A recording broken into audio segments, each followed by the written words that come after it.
Hi, welcome to the market alert for Friday the 1st of May 2015, and starting off in the 5-minute chart, you can see we've got a PTI here which is at 230, which of course you need the first 5 minutes to complete to show what the market's actually doing. So this one is not a valid signal, and you then see the 235, which is the completion of the first 5 minutes, where we have this selling pressure and very wide range bar coming into the market. You can see the volume still very high, and then eventually the market breaks to the downside. Prices find support at the 17,900 level, coming all the way back up to 18,000, and then eventually later on in the session we actually get a triple X signal here.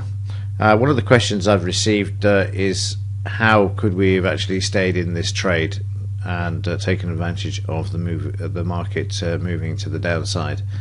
Well, what you can do is quite simply give the market a bit more room to breathe, see how it unfolds, and then also notice you've got this natural psychological resistance area here as well. You could have actually waited to see how the market reacted here, and on this occasion you see the market finding this becoming a resistance, a ceiling in the market, and then you get a second PTI there. So this one goes down, doesn't quite go to the psychological level, but goes down to the minor level, which you can see here at 17,913, before reversing and moving back up to the 17,950, and then we get a second triple X signal there. So let me just mark this one up, and again the same question on this one. You can see the market coming back to this area even when the market's filled, and then eventually the market breaks through this, and you see prices then moving all the way down, and then it's just a matter of holding that position and trailing the stop, as you saw in one of the videos this week. It's in the additional training section of the website, and that shows you how we managed to take 136 points out of the trade using the trailing the trailing stop method.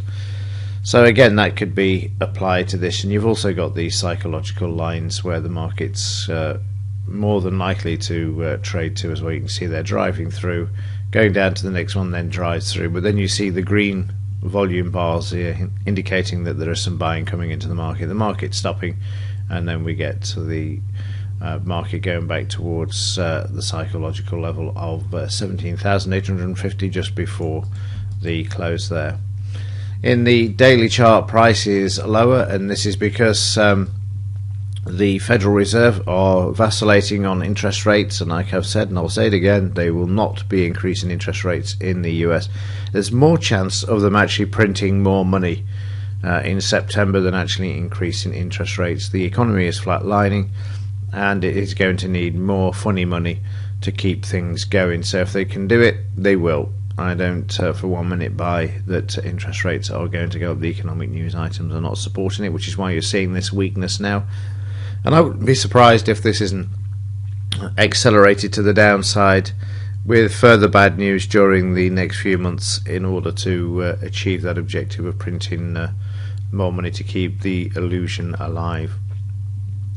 Of course, this makes it very difficult in the interim for us to decide on market direction. It's a case of having to trade out the market as the signals present themselves, and then just be careful of certain types of resistance, the psychological levels and things.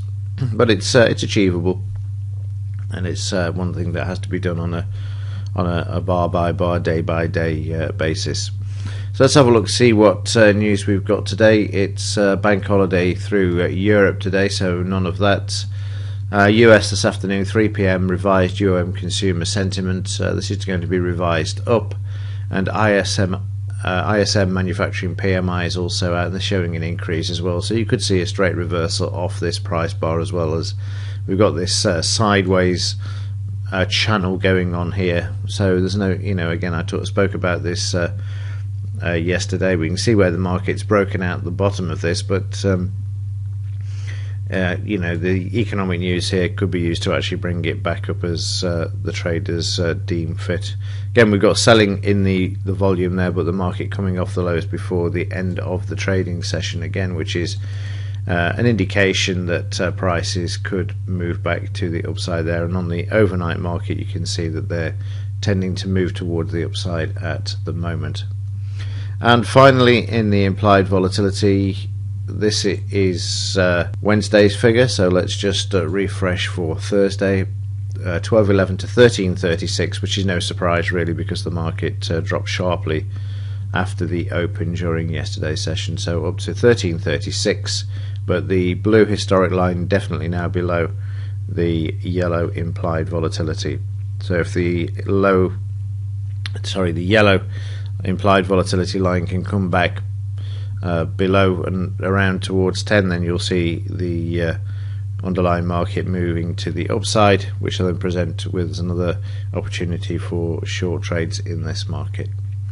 Right, that's it from me. I will see you in Monday's edition of the Market Alert. Have a great weekend, and as ever, thank you for your support, very much appreciated, and also for watching. See you in the next one.